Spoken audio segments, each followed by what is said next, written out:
Hello all, welcome to my channel Arvika's World.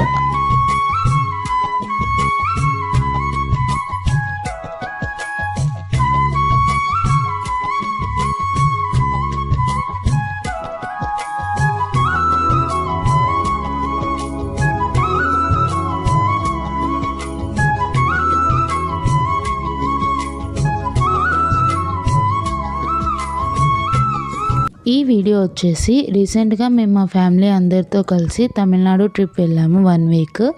So మేము తమిళనాడులో ఏమేమి టెంపుల్స్ చూసాము, ఏ రోజు ఏ టెంపుల్ని విజిట్ చేసాము, ఆ టెంపుల్ యొక్క చరిత్ర ఏంటి అన్నీ నా రాబోయే వీడియోస్లో తెలుస్తుంది. ఇప్పటివరకు ఎవరైనా నా ఛానల్ సబ్స్క్రైబ్ చేయకపోతే ఖచ్చితంగా సబ్స్క్రైబ్ చేసుకోండి. అలాగే ఈ వీడియో ఎండింగ్ వరకు చూడండి, మీకు ఎన్నో ఇంట్రెస్టింగ్ విషయాలు కూడా తెలుస్తాయి. మేము వరంగల్ నుంచి మధురై ఎక్స్ప్రెస్లో బయలుదేరామండి. డే 1 మధురై చేరుకున్నాము. మాకు 1 డే పట్టింది ట్రావెలింగ్కి. Travel details and hotel details కూడా మీకు డిస్క్రిప్షన్లో క్లియర్గా ఇస్తాను, చూడండి. మధురైలో దిగాక మేము హోటల్కి వెహికల్ బుక్ చేసుకున్నాము. మేము మధురైలో ఉన్న హోటల్ వచ్చేసి పద్మం హోటల్ చాలా బాగుంది. ఇప్పుడు నేను మా హోటల్ రూమ్ చూపిస్తాను. రూమ్ కూడా చాలా బాగుంది. ఈ హోటల్ డీటెయిల్స్ కూడా మీకు డిస్క్రిప్షన్లో కింద ఇస్తాను. హోటల్లో ఫ్రెష్ అయ్యాక మా ఫస్ట్ తమిళనాడు టెంపుల్ స్టార్ట్ అయ్యాము. మేము ఫస్ట్ తమిళనాడులో వెళ్ళిన టెంపుల్ వచ్చేసి, తమిళనాడులో మనకి 6 మురుగన్ టెంపుల్స్ ఉంటాయండి. అందులో మేము లాస్ట్ మురుగన్ టెంపుల్కి వెళ్ళాము. అదే పజాముద్దీన్ చోలై టెంపుల్. మనకి ఇక్కడికి బస్ ఫెసిలిటీస్ కూడా ఉంటాయి. మధురై నుంచి మనకి 25 కిలోమీటర్స్ ఉంటుంది. కాకపోతే మేము వెహికల్ మాట్లాడుకున్నామండి. పర్ హెడ్ మాకు 500 రూపీస్ పడింది. తమిళనాడులో మొత్తం ముఖ్యమైన 6 మురుగన్ నిలయాలు అనేటివి ఉన్నాయండి. ఈ కథ విషయానికి వచ్చేస్తే, తమిళ పునరావృతమైన కంద పురాణంలో మురుగన్ పురాణం గురించి వివరించారటండి. కథనం ప్రకారం ఏంటంటే, ఒకానొక సమయంలో ఒక భయంకరమైన రాక్షసుడు ఉండేవారటండి. ఆ రాక్షసుని పేరు వచ్చేసి శూరపద్మన్. ఈ రాక్షసుడు చాలా శక్తివంతుడు. ఈ రాక్షసుడు ఒకసారి స్వర్గాన్ని దాడి చేసి అందులోని దేవతలందరినీ తరిమి కొట్టారు. ఆ భయంతో దేవతలందరూ బ్రహ్మ విష్ణువు దగ్గరికి వెళ్ళి సహాయం కోరారు. అప్పుడు బ్రహ్మ విష్ణువులు శివునికి మరియు పార్వతికి పుట్టే కుమారుడే ఆ రాక్షసుని సంహరించగలడు అని చెప్పడంతో, శివుని యొక్క తపస్సు భంగం చేసి పార్వతీదేవితో ప్రేమలో పడటానికి కామదేవుడికి ఆ పనిని దేవతలు అప్పగిస్తారు. ఆ తర్వాత ఆ జంటకు పుట్టిన శిశువే మురుగన్ జన్మించిన తర్వాత యుద్ధంలో శూరపద్ముని చంపేశారు. దేవతలకు స్వర్గాన్ని అప్పగిస్తారు. మురుగన్ యుద్ధానికి ముందు దేవతలకు నాయకుడిగా ఉండి అభిషేకించబడతారు. తర్వాత ఆ మురుగన్ స్వామి వల్లి దేవతను ప్రేమతో వివాహం చేసుకున్నాడు. తిరుచెందూరులో జరిగిన యుద్ధం తర్వాత శివసేనని వివాహం చేసుకున్నారు. ఇది మురుగన్ స్వామి యొక్క కథ. మీకు ఇంతకుముందు చెప్పినట్టుగానే తమిళనాడులో మనకి 6 ముఖ్యమైన మురుగన్ నిలయాలు ఉన్నాయండి.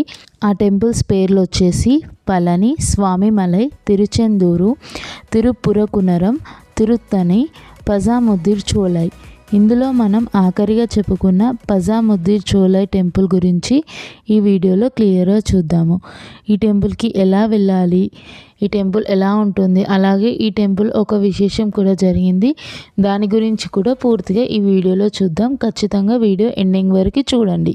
అరుగుల మురుగన్ టెంపుల్ అయిన పజాముద్దీన్ చోలై టెంపుల్, ఇది మధురై నుంచి 25 కిలోమీటర్ దూరంలో ఉంది. ఈ టెంపుల్ని మనం సోలమలై మురుగన్ టెంపుల్ అని కూడా అంటారు. ఈ టెంపుల్ టైమింగ్స్ వచ్చేసి మార్నింగ్ 6 నుంచి ఈవినింగ్ 6 వరకు ఉంటుంది. ఆఫ్టర్నూన్ టైమ్స్లో ఈ టెంపుల్ క్లోజ్ అనేది ఉండదు. ఈ టెంపుల్కి మనకి మధురై నుంచి బస్ ఫెసిలిటీస్ కూడా ఉంటాయి. ఇది సోలమలై కొండపైన ఉంటుంది. అందుకే ఈ టెంపుల్ని సోలమలై మురుగన్ టెంపుల్ అని కూడా అంటారు. అలాగే విశ్వభద్రి టెంపుల్ అని కూడా అంటారు. మనకి ఈ టెంపుల్ కింద అల్గర్ కోవల్ టెంపుల్ కూడా ఉంటుంది. దీని గురించి మనం నెక్స్ట్ వీడియోలో పూర్తిగా తెలుసుకుందాము. సుబ్రహ్మణ్య స్వామికి 6 ముఖ్యమైన ఆలయాలను అరుపడై వీడు అని పిలుస్తారు. తమిళనాడు వాళ్ళకి ప్రధాన దైవంగా కుమారస్వామిని కొలుస్తారు. ఈ 6 టెంపుల్స్ని కుమారస్వామి 6 తలలుగా తమిళనాడు వాళ్ళు భావిస్తారు. మనం వెళ్ళిన టెంపుల్ వచ్చేసి చాలా చిన్న టెంపుల్ అయినా దీనికి చాలా ప్రాచుర్యం ఉంది. ఈ ఆలయంలోనే మాత్రమే స్వామివారు వల్లి దేవసేనలతో కలిసి దర్శనమిస్తారు. అంతేకాకుండా ఈ ఆలయంలో స్వామివారు 4 చేతులతో జ్ఞానశక్తిగా, వల్లీదేవి ఇచ్ఛాశక్తిగా, దేవసేనాదేవి క్రియాశక్తిగా పూజించబడతారు. ఈ టెంపుల్లో ప్రధాన పండుగ వచ్చేసి కంద షష్ఠి పండుగ. మేము వెళ్ళినప్పుడు టెంపుల్ చాలా రష్గా ఉంది. ఇప్పుడు మనం టెంపుల్ లోపలికి వెళ్దామండి. నాకు సాధ్యమైనంత వరకు టెంపుల్ లోపల వీడియోస్ కొన్ని తీశాను, అవి ఇప్పుడు మీరు చూడొచ్చు. మనకి టెంపుల్లో కూడా 2 టైప్స్ ఆఫ్ దర్శనాలు ఉంటాయండి. 10 రూపీస్ ఉంది, 100 రూపీస్ ఉంది, అలాగే ఫ్రీ దర్శనం కూడా ఉంది.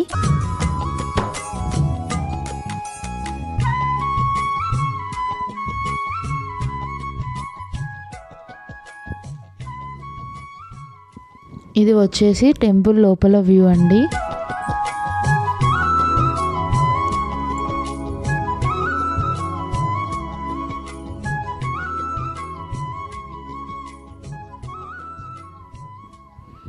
ఈ టెంపుల్లో మనకి స్వామివారు వల్లి దేవసేనలతో మనకి దర్శనాన్ని ఇస్తారండి. స్వామివారి ఎదురుగా గజస్తంభంతో పాటు నెమలి కూడా ఉంటుంది, అది మీరు క్లియర్గా చూడొచ్చు.